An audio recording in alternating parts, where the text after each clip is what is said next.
This doesn't only apply to the elderly anymore. Whether you're 15 years old, 35, 45, or even 65, no one truly knows when their time is coming, especially in today's society. So trust this nurse with over 9 years of experience in healthcare. Do not leave these difficult decisions for your loved ones.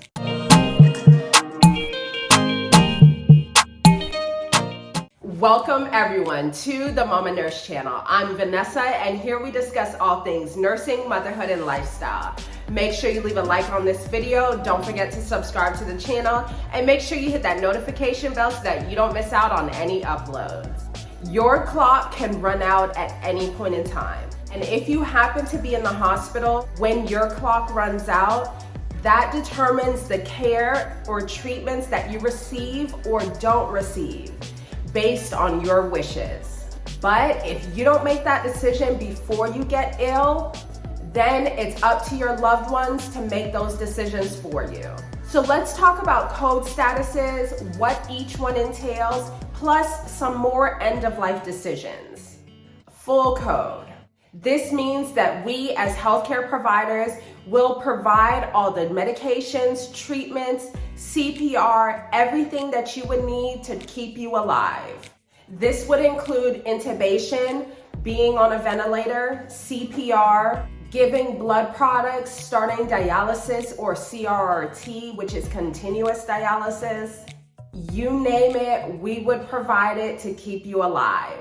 Now let's discuss an alternate code status. So an alternate code status basically means that you want some interventions, but not necessarily all the interventions. So what we see a lot of times in the healthcare setting, people will want CPR, but they don't want medications, or they want the medications, but they don't want CPR. As a healthcare provider, I want you to keep in mind that the American Heart Association, which is who created the CPR guidelines, they are the ones who set it in place for a reason. Typically, CPR and medications go hand in hand, because if we push the medications as healthcare providers, it's not gonna do you any good if we can't do the CPR to circulate that medication through your system. So just keep that in mind. These are just some of the specifics to keep in mind and to think about. Now let's talk about a DNR, or a do not resuscitate order. So when it comes to a DNR, there is a myth that goes around that is completely false. DNR does not mean do not treat. So if you hear this, let people know it's false. DNR means if your heart were to stop, we would not do any life-saving measures to restart it, such as CPR, medications. We wouldn't do any of that.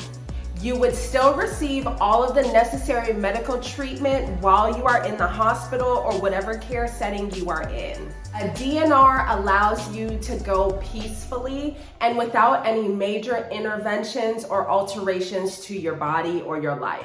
Typically in the hospital setting, you would get a special armband to designate you as a DNR status. Because if that is your wish, the worst thing that could happen would be somebody coming in if your heart were to stop and performing CPR if that's not your wish. So let's talk a little bit about withdrawal of care. Withdrawal of care means we have explored and attempted all of the medical treatments or interventions that we could possibly do.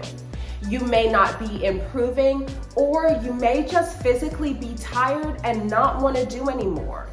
If that's the case, at this point, you can make the decision, or your family could make the decision to withdraw care. That means that we would stop with the interventions, we would remove everything that could be life-sustaining, and let you go naturally and peacefully. Withdrawal of care could mean removing a breathing tube or stopping medications that maybe were keeping your blood pressure adequate, and possibly just beginning comfort measures. And maybe bringing in hospice at a later time if needed. Now, this video just hits on the surface of these topics.